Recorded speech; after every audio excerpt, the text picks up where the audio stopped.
Olá, sejam bem-vindos, eu sou o Maurício e hoje a gente vai continuar estudando a lógica matemática. E eu vou te apresentar hoje alguns quantificadores que não são nada mais nada menos do que algumas frases que são muito comuns quando a gente vai falar de um teorema ou de algum outro assunto relacionado à matemática, tá? O primeiro deles é o existe. É muito comum você, quando vai falar sobre números naturais ou inteiros que seja, você usar essa palavra existe. Por exemplo, deixa eu te falar uma coisa aqui que acho que você vai poder me ajudar. Existe um número inteiro que é divisível por 3 e por 4, ok? Isso aqui é uma frase que tranquilamente eu poderia usar em alguma situação aí, numa aula, que seja. Existe um número inteiro que é divisível por 3 e por 4.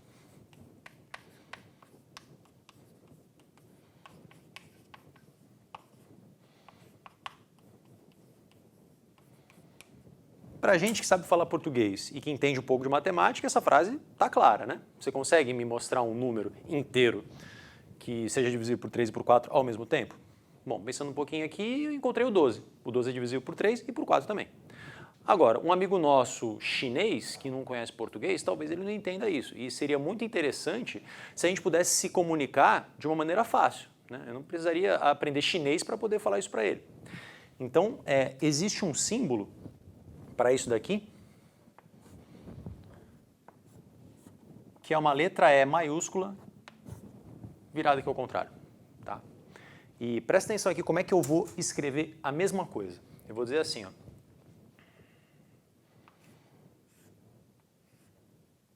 Lembrando que isso aqui significa existe, né? Existe um número x inteiro. Existe um x pertencente ao conjunto dos inteiros. Isso aqui eu posso falar tal que, uma vírgula, né? Tal que o x é divisível por 3 e por 4 também. Então, tal que 3 divide x, né? Lembrando que esse símbolo a gente já viu, né, aqui no curso. 3 divide x e, tá? Isso aqui também significa e 4 divide x. Do jeito que está escrito aqui, um chinês vai entender, um americano vai entender, um canadense vai entender, um brasileiro vai entender, né? Desde que sabe um pouquinho de matemática, é claro, né? Então, isso daqui é o mesmo que está escrito aqui usando português, tá bom? E como é que a gente prova afirmações que envolvem o existe? Como é que a gente prova que isso é verdadeiro? Provar afirmações com existe, basta que a gente exiba um exemplo. Tá? Eu não preciso me preocupar em exibir mais de um. Um já é suficiente. Então a gente até tinha falado, né? O 12 é um número inteiro que é divisível por 3 e por 4. Então, prova, você pode simplesmente falar tome x igual a 12. Isso aqui já está provado. Você pode até, se quiser dar uma incrementada aqui, tome x igual a 12. 3 divide 12. E 4 divide 12. Okay. Então aqui está aprovado. Bom, então esse é o primeiro quantificador. Agora, o segundo é o para todo. Tá? Vamos falar alguma outra coisa aqui que envolva essa frase. Eu posso dizer, por exemplo, que todo número que é divisível por 8 também é divisível por 2. Vê se faz sentido isso. Todo número divisível por 8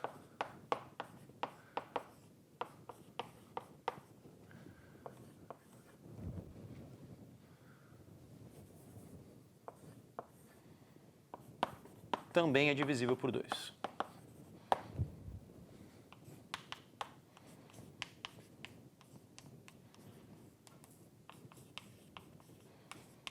Afinal de contas, se eu pensar nos números divisíveis por 8, 8, 16, 24, 32, todos esses são pares, né? Então, vai ser divisível por 2. Agora, a prova de uma afirmação que envolve o todo é um pouquinho mais complicada, tá? A gente tem que tomar cuidado com isso. Mas antes disso, vamos ver como é que eu posso escrever isso usando símbolos. Tá? O símbolo do para todo é uma letra A maiúscula de cabeça para baixo. Assim, ó. Então, vamos dar uma pensada como que a gente pode escrever isso.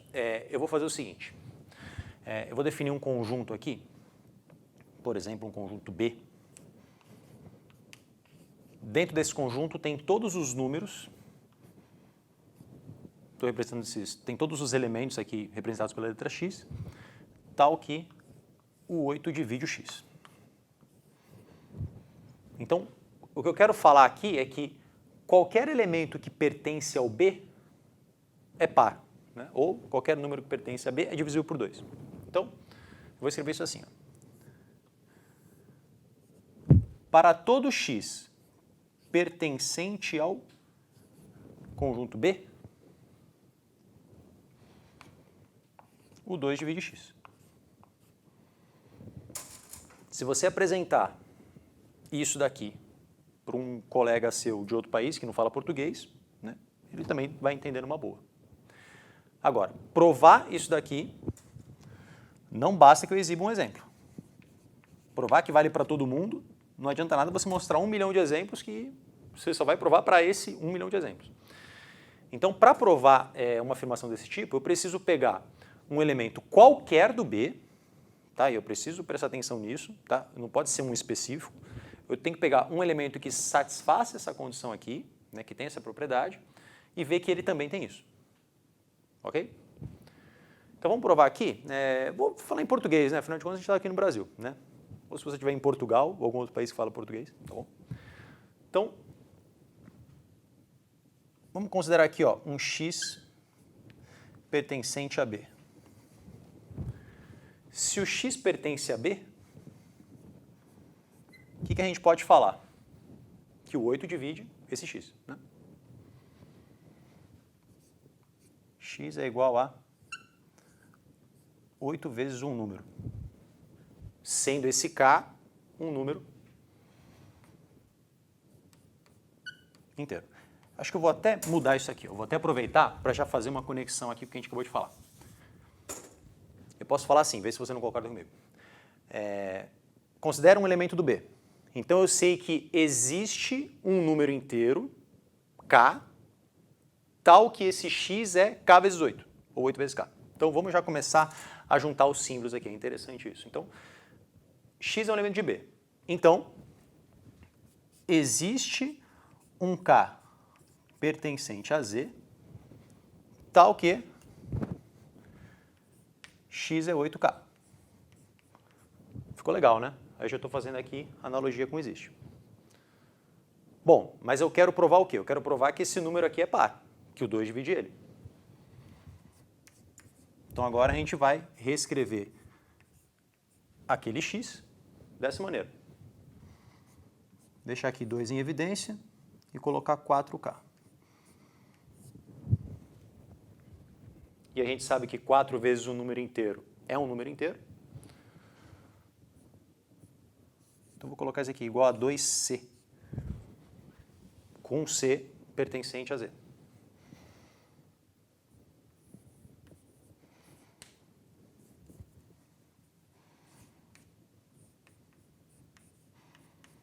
E aí o que você está falando aqui para mim? Que o 2 divide o X, certo? Então estaria aprovado aqui. Então tem que tomar um pouquinho mais de cuidado em relação ao primeiro caso, tá bom? Agora, para a gente treinar um pouquinho mais esses dois quantificadores, vamos fazer uma questão aqui de verdadeiro ou falso para a gente ver se a gente está entendendo como é que a gente lê essas estruturas todas. Vamos lá dar uma olhada. Avalie as afirmações com verdadeiro ou falso. Letra A. Para todo x e para todo y, x mais y é igual a zero. Vou até propor uma coisa para vocês. Se vocês quiserem, assim que eu ler essa afirmação, dá uma pausada no vídeo, tenta resolver e depois você volta para ver o que a gente pode falar sobre isso, tá bom? Bom, vamos avaliar aqui de novo. Para todo x e para todo y, x mais y vale zero. Isso é falso.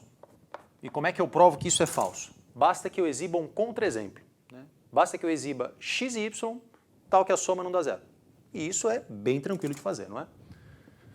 Se eu pegar, por exemplo, o x como 2 e o y como 1, a gente vai encontrar a soma dando 3.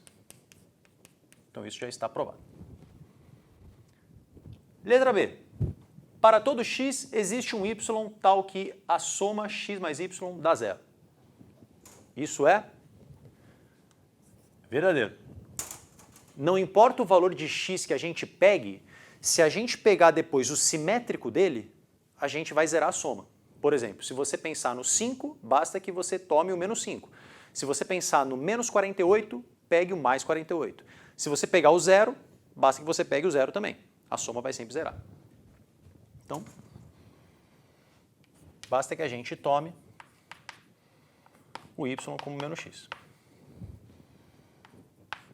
Então, tome isso para mim. Então, o que a gente vai ter é x mais y dando x mais menos x, que é zero.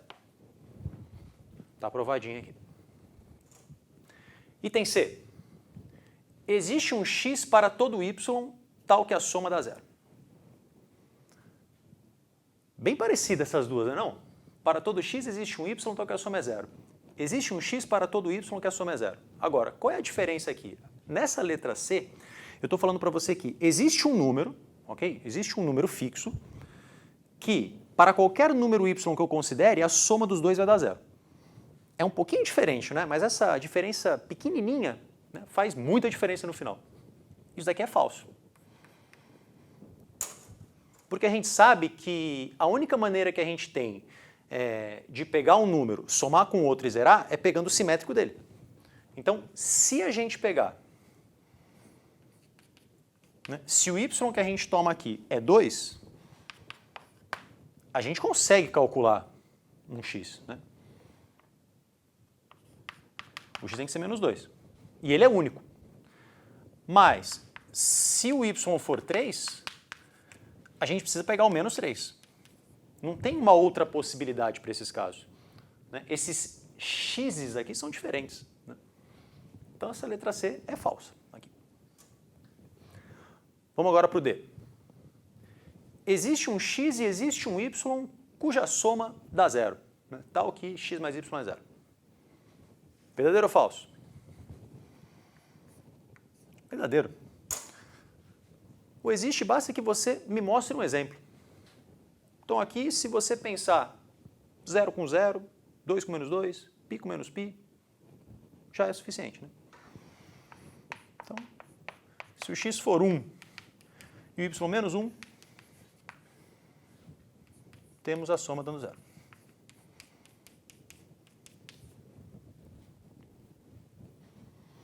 Item E. Para todo x e para todo y, x vezes y dá zero.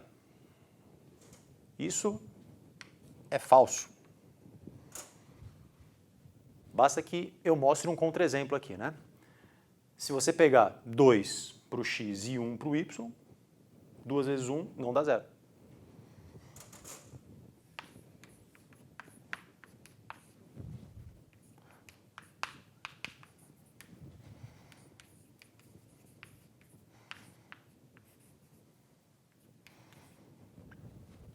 Um contra-exemplo quebra tudo, né? Letra F. Para todo x existe um y tal que x vezes y dá zero. E aí, verdadeiro ou falso? Verdadeiro, né? Se você pegar o y como zero, já dá zero o produto. Então aqui basta que a gente tome o y como zero. Se o y é zero,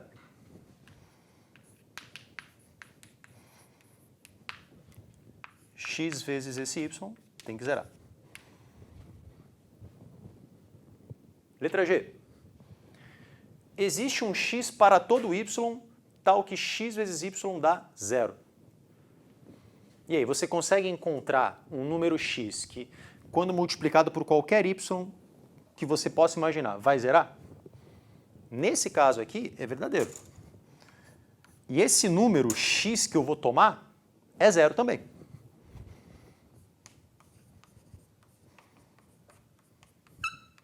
Se o x é zero, a gente tem o produto dando zero. Agora, vamos fazer um comentário aqui importante. A letra F e a letra G, elas são muito parecidas também, né? O que está mudando aqui é essa ordem. E repara que o Y que eu peguei na letra F e o X que eu peguei na letra G são os mesmos, né? Eu peguei 0.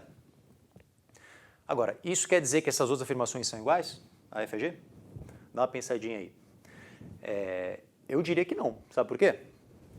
Na letra F, se esse X que você pegar, se esse X for, por exemplo, 2, 3, 4, menos 1, esse Y vai ser único, só vai poder ser o 0.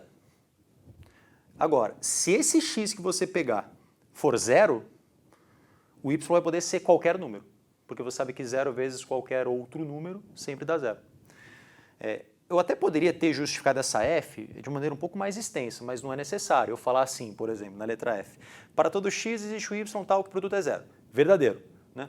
Tome Y caso o X não seja 0, ou tome qualquer outro, ou 0 ou qualquer outro número caso o X seja 0. Nesse caso aqui, a gente não precisa ser tão demorar tanto nessa explicação. Basta que eu pegue o 0. Né? A gente precisa só exibir um númerozinho. Isso já é suficiente.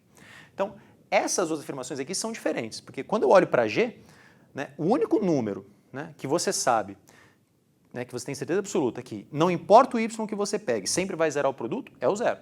Tá? Porque aqui você não sabe qual Y você vai pegar. Você pode pegar o 0, você pode pegar o 1, pode pegar o 2. Então, o único que você vai ter certeza absoluta que vai zerar o produto é pegando o 0 aqui. Tá bom? Último agora. Existe um X e existe um Y tal que o produto é 0. Deixamos mais fácil para o final. Isso é verdadeiro. Você consegue aí exibir dois números com produto sendo 0? Tranquilo, não é?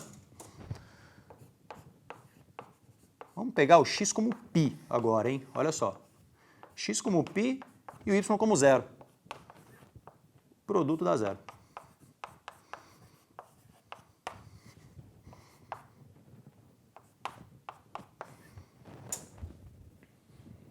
Bom, então por hoje é só. Te espero na próxima aula. Até lá.